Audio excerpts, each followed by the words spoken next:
Toprak Razgatlioglu memiliki dua ide baru untuk tahun 2026 dan seterusnya. Masih terlalu dini mungkin, tapi ya tidak ada salahnya jika kita membahasnya sekarang.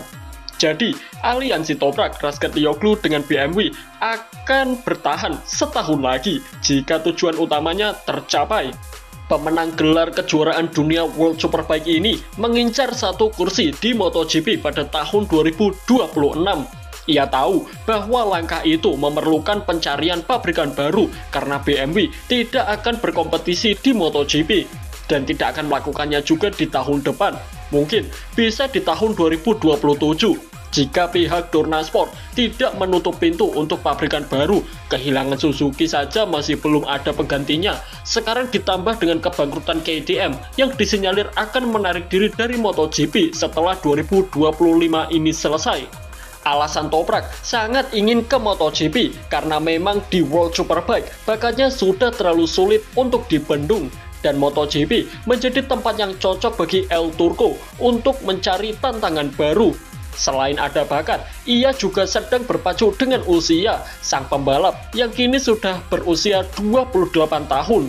Bukan usia yang ideal untuk ke MotoGP dan tentunya tim di MotoGP akan mempertimbangkan Toprak kecuali ia mau ke tim satelit. Itu karena usia saya. Ya, itu sebabnya kalau saya bisa ikut di tahun 2026 itu akan sangat sempurna. Kalau tidak, saya akan tetap jadi pembalap Superbike, kata Toprak Razgatlioglu. Saya pikir saya tidak memilih BMW karena kalau BMW yang memutuskan itu akan terjadi pada tahun 2027 atau 2028, ujar Toprak Razgatlioglu. Mungkin di masa depan kami akan bertemu BMW lagi, tapi untuk saat ini saya belum bisa mengatakan bahwa saya akan pergi ke MotoGP, ucap Toprak Razgatlioglu. Kami harus menemukan kontrak yang bagus. Jika saya tidak bertahan di Superbike, saya tidak tahu. Kita lihat saja dalam 6 atau 7 bulan, tegas Toprak Razgatlioglu.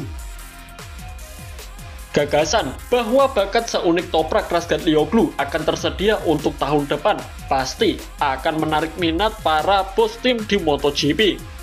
Bakatnya cukup diakui di World Superbike. Akan tetapi, di usianya yang baru 28 tahun, ia sudah menunjukkan sedikit risiko jika dibandingkan dengan para pendatang baru dari Moto2. Toprak akan lebih matang, namun tidak begitu terbiasa dengan motor prototipe di MotoGP. Sedangkan pembalap Moto2 lebih punya kans yang jauh lebih besar di sini karena menawarkan lebih banyak keuntungan bagi tim untuk jangka panjang. Toprak Razgatlioglu juga kemungkinan akan mencari kontrak pabrikan dan persaingan untuk itu tentunya akan sangat ketat. Pembalap Turki itu mengakui bahwa ia telah mempertimbangkan untuk memenangkan kejuaraan World Superbike ketiga dengan pabrikan ketiga pula. Ya, kalau saya bertahan, saya juga memikirkan itu, tapi tujuan pertama adalah MotoGP, kata Toprak Razgatlioglu. Namun, Toprak Razgatlioglu menegaskan ia memiliki bakat untuk bersaing di MotoGP setelah bertanding melawan Jorge Martin di Red Bull Rookies Cup pada masa lalu. Kami masih berteman, saya sangat senang karena Jorge memenangkan gelar. Sudah di Rookies Cup, dia sangat cepat. Satu-satunya masalah saya di Rookies adalah kecepatannya terlalu tinggi, sangat tinggi, ujar Toprak Razgatlioglu. Ia melakukan pekerjaan yang luar biasa di Rookies Cup dan sekarang saya berharap dapat mulai bertarung dengannya saat saya pergi ke MotoGP, tetapi sekarang saya belum bisa mengatakannya, pungkas Toprak Razgatlioglu. Admin tidak meremehkan bakat Toprak sama sekali, tidak. Tapi admin mencoba untuk melihat dari sisi lain yang berbeda atau pandangan lainnya juga. Memang benar, keinginannya Toprak Razgatlioglu ke MotoGP itu memang sangatlah besar, tapi ia harus bisa menurunkan egonya jika ingin menempati satu kursi kosong di MotoGP. Ia harus membuka diri dengan opsi tim satelit, bukan hanya di tim pabrikan saja. Jika ia hanya mengejar tim pabrikan, itu rasanya agak sulit, bahkan sangat mustahil. Karena balik lagi, masalah utamanya yang pertama adalah usia yang tergolong sudah usia matang, yakni 28 tahun. Untuk ke MotoGP, di usia 28 tahun itu sudah termasuk tua dan juga telat untuk melakukan debutnya di kelas tertinggi MotoGP.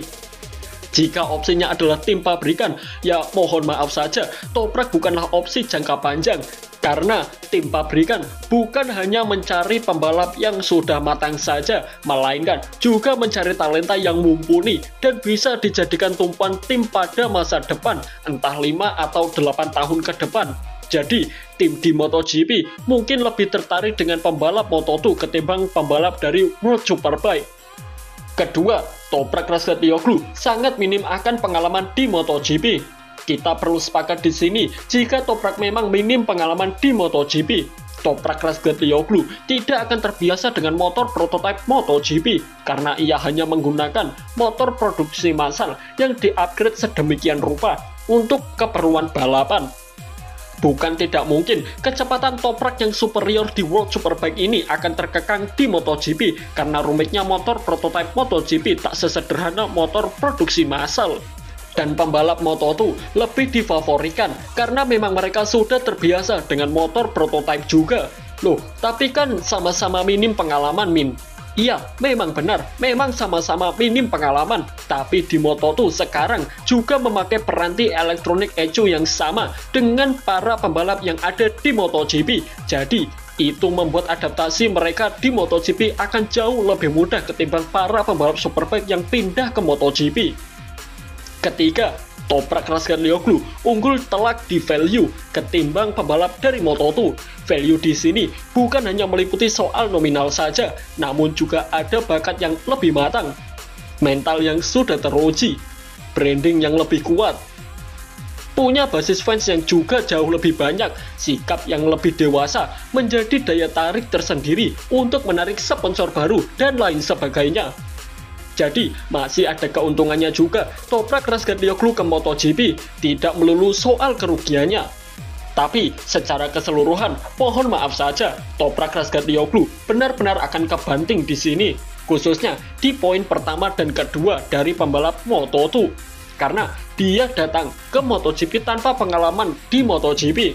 Sekali lagi, admin tidak bermaksud untuk meremehkan bakat Toprak Razgatlioglu.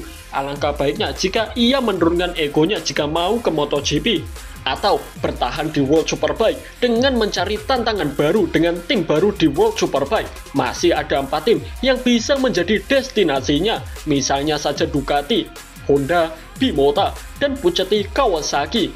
Itu lebih masuk akal daripada maksain diri ke MotoGP.